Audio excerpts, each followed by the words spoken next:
میں بھی جب قلات میں گیا نا 2 مہاراج سے ملاقات ہوئی, دونوں کی شادی نہیں ہوئی تھی.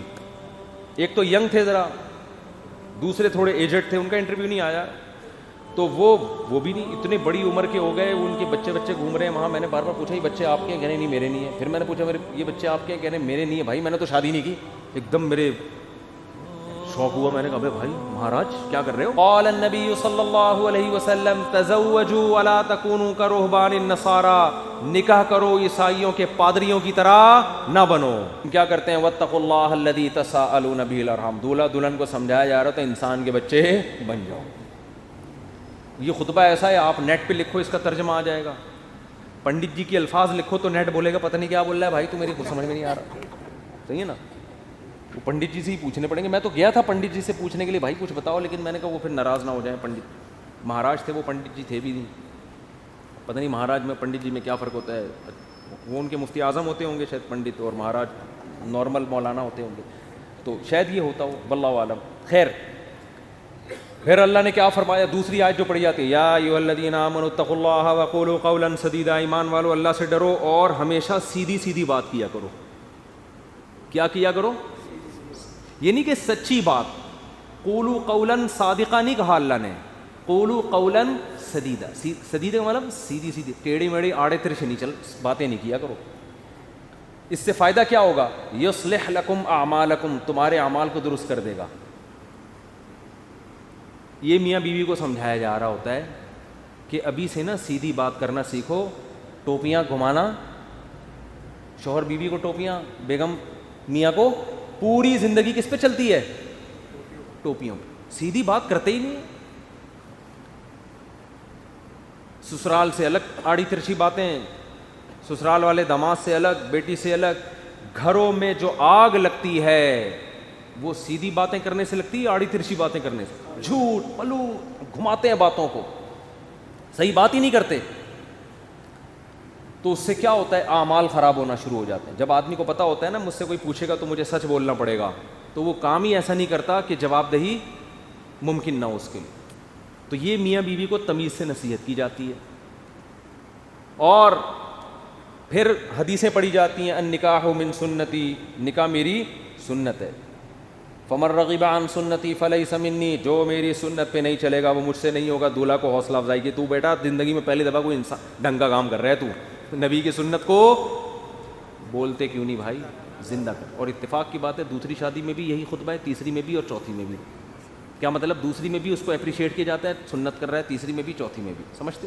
یہ ویسے ہی درمیان میں جنرل نالج کے لیے ایک بات آ گئی تھی. میں آپ کو پتہ ہے اس ٹاپک پر آج کل بالکل بھی نہیں بولتا. تو آگے اللہ تعالیٰ کے آگے کیا حدیث میں جو خطبے میں پڑھا جاتا ہے, قال النبی صلی اللہ علیہ وسلم تزوجوا الودود الولود فانی مباہی بکم الامم, ایسی عورت سے نکاح کرو محبت کرے اور تمہیں اولاد زیادہ دے, میں قیامت کے دن تمہاری کثرت پہ فخر کروں گا. میاں بیوی کو سمجھایا جاتا ہے نسل مت روکنا, تمہارا ملاپ پائیدار, کامیاب, خوشیوں بھرا اور آخرت میں ترقی کا سبب جبھی ہو سکتا ہے جب تم دونوں اولاد کی کثرت چاہو. شروع میں ہی چاہتے ہیں کہ ہمارے اولاد نہ ہو, اس کی بھی نفی کی گئی. اور کیا پڑھا جاتا ہے خطبے میں؟ وقال النبی صلی اللہ علیہ وسلم تزوجوا ولا تکونوا کرہبان النصارى, نکاح کرو عیسائیوں کے پادریوں کی طرح نہ بنو. میں بھی جب قلات میں گیا نا 2 مہاراج سے ملاقات ہوئی, دونوں کی شادی نہیں ہوئی تھی. ایک تو ینگ تھے ذرا, دوسرے تھوڑے ایجڈ تھے, ان کا انٹرویو نہیں آیا. تو وہ بھی نہیں, اتنے بڑی عمر کے ہو گئے, ان کے بچے گھوم رہے ہیں وہاں. میں نے بار بار پوچھا یہ بچے آپ کے ہیں؟ کہنے نہیں میرے نہیں ہیں. پھر میں نے پوچھا یہ بچے آپ کے ہیں؟ کہنے میرے نہیں ہیں. بھائی میں نے تو شادی نہیں کی. ایک دم میرے شوق ہوا, میں نے کہا بھائی مہاراج کیا کر رہے ہو؟ اس میں پرانے کوئی ڈائلاگ یاد ہے نا, وہ مہاراج اس طرح کے ایک دم اسٹائل سے آتا تھا, وہ مہاراج تم میرے منہ سے ایک دم مہاراج آپ اپنی ایج دیکھو تو کیسے ہی گزارا ہو رہا ہے. تو انہوں نے کہا بھائی ہم جو مندر کے لیے قربانی دیتا ہے نا, پھر اپنے پرانے والے مہاراج کی انہوں نے مجھے تصویر دکھائی, یہ میرے پیر تھے, ان کا میں نائب بنا تھا. تو جو اپنے آپ کو مندر کی خدمت کے لیے وقف کر دیتا ہے, شادی نہیں کرتا کہ بس مندر کی خدمت ہی کرنی ہے, وہ پھر اس مندر کا مہاراج بنتا ہے. تو ان کا مذہب ہوگا, میں ان پہ طنز نہیں کر رہا, وہ ان کا جو مذہب ان کو سکھاتا ہے. میں نے ان سے کہا لیکن مجھے تو موقع مل گیا, میں نے کہا آپ کا مذہب آپ کو یہ کہتا ہے کہ آپ شادی نہ کریں, ہمارا مذہب ہمیں یہ کہتا ہے کہ مر رغب عن سنتی فلیس منی. نبی نے فرمایا جو نکاح نہ کر کے میری سنت سے اعراض کرے گا اس کا مجھ سے کوئی تعلق نہیں. اور حبب الی النساء والطیب, نبی نے فرمایا دنیا میں 2 چیزیں محبوب ہیں, ایک نکاح کی کثرت اور ایک خوشبو. تو ہمارے نبی تو بالکل اس کے اپوزٹ چلے ہیں, بالکل اس کے برعکس. تو یہ نہیں کہ نکاح کرنا ہے, کثرت نکاح کی ترغیب ہے. میں نے کہا ہم تو رہبانیت کے بالکل اگینسٹ چلتے ہیں. تو مجھے اس وقت وہ حدیث سمجھ میں آئی کہ آپ عیسائی بھی یہ کرتے تھے, پادری, نکاح نہیں کرنا. تو ہمارے نبی نے فرمایا تم نے ان کو فالو نہیں کرنا, نا ہم تو کثرت سے. تو مجھے لگ رہا تھا وہاں بیٹھ کر کہ یہ جو مہاراج ہیں وہ مہاراج کے چہرے پر نا افسردگی کے آثار تھے. یہ پہلے والے جو مہاراج جن کا انٹرویو آیا یہ تو پھر بھی ینگ تھے, تھوڑے سے اچھے صحیح. دوسرے والے مہاراج افسردہ, گھٹنوں میں بھی پرابلم, کچھ مسائل بھی تھے بیماریوں کے. تو میں مہاراج سے ریکویسٹ کرنے والا تھا کہ کر لیں شادی, یہ مسائل آپ کے نیچرل لائف کا کوئی آلٹرنیٹ نہیں ہے. مندر کی خدمت شادی کر کے بھی ہو سکتی ہے. اب شادی کی ہوتی یہ بچے آپ کے ہوتے ہیں, یعنی اسی جیسے ان کو لگا دیتے مندر کی خدمت پہ. اگر آپ کا یہ نظریہ ہے, میں ترغیب نہیں دے رہا ہوں ان کو, کیا خیال ہے؟ جیسے ہمارے بیٹے ہیں تو میری خواہش ہے کہ یار وہ بیٹے عالم بنے, اللہ خواہش کو پورا کرے. مہاراج میں جو باتیں آپ سے کر رہا ہوں آپ تنہائی میں بیٹھ کے ان باتوں پہ غور کریں. اللہ کرے اب تک کر رہے ہو غور. چکر میں تو ڈال دیا ہم نے, مہاراج کو ہم نے چکر میں ڈال دیا. مہاراج جب بیٹھ رہا ہوگا یار مسئلہ کیا ہے, بات تو صحیح کی ہے بندے نے, زندگی بھی برباد کر دی. پھر میں نے مہاراج سے بھی کہا, میں نے کہا یہ بھی دیکھ لینا کہ آخرت میں اس شادی نہ کرنے کا کوئی ثواب بھی ملے گا. ایسا نہ ہو کہ نہ یہاں کے رہے نہ وہاں کے رہے. قرآن کہتا ہے الذین ضل سعیہم فی الحیاۃ الدنیا وہم یحسبون انہم یحسنون صنعا. قرآن کے الفاظ ہیں. بھائی ہندو یہ نہ سمجھیں کہ میں تو اسلام کی بات کروں گا نا, آپ کا مذہب اگر یہ کہتا ہے تو ٹھیک ہے بھائی آپ اس کو فالو کریں, آپ کو نہیں سمجھ میں آ رہا تو ہم کیا کہہ سکتے ہیں. لیکن ہمارا جو مذہب ہے وہ ہمیں کیا کہہ رہا ہے, وہ یہ کہہ رہا ہے کہ الذین ضل سعیہم فی الحیاۃ الدنیا. کچھ لوگ دنیا میں ایسے ہیں کہ جن کی کوششیں برباد ہو جائیں گی دنیا میں, حالانکہ وہ یہ سمجھ رہے ہیں کہ وہ بہت اچھا کام کر رہے ہیں. دیکھو ایک آدمی غلط کام کر رہا ہوتا ہے, غلط کو غلط سمجھ کے, اس کو پتہ ہے بھائی چرس پینے کا آخرت میں کوئی ثواب ملے گا, اور چرسی کو امید بھی نہیں ہوتی. وہ کہہ رہا ہو یار مجھے پتہ ہے آخرت میں بربادی ہے لیکن اب مزے اڑا لوں تھوڑی دیر کے. ہیروئنچی کو پتہ ہے آخرت میں بربادی ہے مگر مزے اڑا لو. زانی کو پتہ ہے آخرت میں بربادی ہے مگر مزے اڑا لو. لیکن کچھ لوگ ایسے ہوتے ہیں جو بڑی محنت کر رہے ہوتے ہیں, اپنی حلال خواہشات کو بھی قربان کر رہے ہوتے ہیں, اور وہ سمجھ رہے ہوتے ہیں آخرت میں مل جائے گا بدلہ. اللہ کہتے ہیں نہ دنیا میں ملے گا اور نہ آخرت. کیونکہ پیپر جو اللہ نے بنایا ہے نا اس کو فوکس کرنا ہے آپ نے.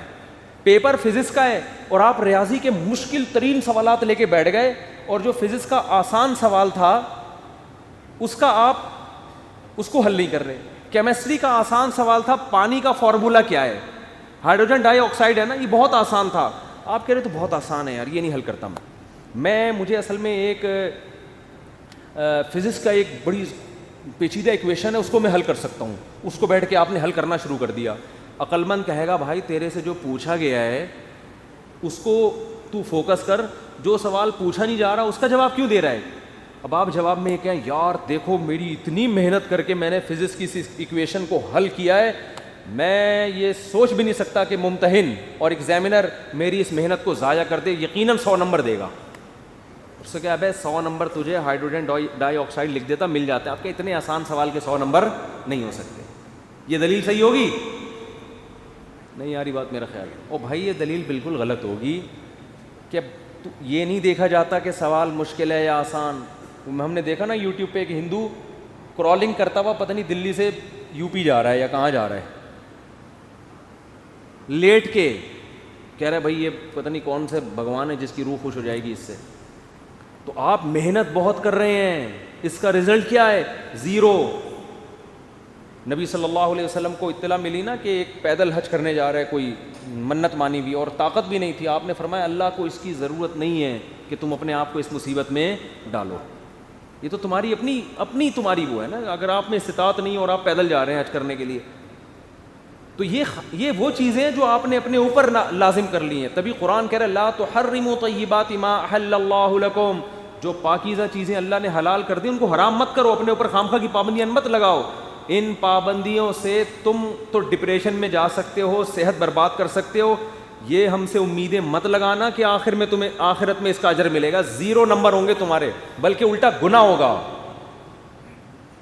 تو میں ان سے کہہ رہا تھا بھائی تم شادی کر لیتے, بیوی بچے ہوتے, تمہاری ڈیزائرز پوری ہوتی, صحت اچھی ہوتی, تمہیں اولاد ملتی, اولاد کے تو دیکھ کے انسان کی بانچیں کھل جاتی ہیں. لیکن مہاراج کا اپنا نظریہ, وہ اپنی سوچ. بہرحال یہ بات, ہاں نکاح کے خطبے کی بات کر رہا تھا. تو نبی نے کیا فرمایا, تزوجوا ولا تکونوا کرہبان النصارى, نکاح کرو بھائی راہبوں کی طرح مت بنو. وہ سمجھتے ہیں نہ کر کے اللہ کو خوش کر لیں گے, ایسا نہیں ہے.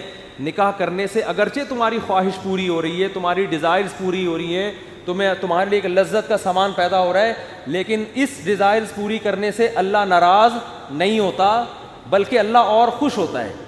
کیونکہ اللہ نے یہ رکھی اس لیے کہ تاکہ مرد عورت کے حقوق اٹھائے, ذمہ داریاں اٹھائے, اس کی اولاد کی تربیت کرے. اگر یہ ڈیزائرز پوری کرنے پر پابندی لگا دی جاتی, عورتوں کا بھی بیڑا غرق ہوتا اور تمہارا بھی, اور نسل بھی نہ بڑھتی جو اللہ چاہتا ہے. تو اب اصل جو میں ٹاپک کی طرف آتا ہوں, کتنا اچھا خطبہ ہے نا, یہ دولہا دلہن کو سمجھایا جا رہا ہے. وہ تو الگ بات ہے, دولہا دلہن خطبہ سنا اور پتلی گلی سے نکل لی, پوچھتے ہی نہیں کہ مفتی صاحب کچھ ترجمہ کرا دو, کیا کہا تھا, نصیحتیں. وہ تو ان کا اپنا ہیڈیک ہے نا, یہ اللہ کا قصور نہیں ہے, پوچھتے ہی نہیں, بس آ جاتے ہیں نادرا سے رجسٹرڈ ہو گیا. نادرا سے مفتی صاحب آپ نے کہا تھا 1 ہفتے کے اندر سرٹیفکیٹ مل جائے گا, وہ ولید سے رابطہ نہیں ہو رہا ہے, 1.5 ہفتہ ہو گیا ابھی تک. اس کی فکر ہوتی ہے بیوی میرے نام ہو جائے. میں ان سے کہتا ہوں دیکھو بیوی تمہاری ہو گئی ہے, نمبر پلیٹ ایشو ہو جائے گی تھوڑے دن. وہ ان کو فکر ہوتی ہے نا, ڈاکومنٹس نہیں بنے. میں نے کہا بھائی ابھی تمہارے نام رجسٹرڈ بھی ہو جائے گی, فی الحال بیوی کے ماتھے پہ لگاؤ اپلائڈ فار رجسٹر. یعنی یہ بک ہو چکی ہے, اب اس سے کوئی اور شادی کی کوشش نہ کرے, یہ لکھ دو اس پہ. اگر بہت زیادہ آپ کو خطرہ ہے نا, بھاگ نہ جائے, کہیں نہیں بھاگے گی انشاءاللہ. اور اگر سلوک اچھا نہیں ہے تو رجسٹر ہونے کے بعد بھی بھاگ جائے گی, ہوتا ہے ایسا. تو وہ نادرہ کے کاغذ لے کے گھومتے رہو گے. جیسے میں اب تک وہ ٹھپے لے کے, سبزی والا جو پیسے لے کے بھاگا ہے نا, اس کے انگوٹھے لے کے 6 سال تک گھومتا رہا میں. انگوٹھا ابھی بھی رکھا, میں نے پھاڑ کے پھینک دیا. میں نے کہا یار انگوٹھے پہ تو کیس ہو نہیں سکتا, دل تو چاہ رہا تھا اس انگوٹھے کو پکڑ کے لگاؤں میں کھینچ کھینچ کے. تو یہ کاغذات دھرے کے دھرے رہ جاتے ہیں.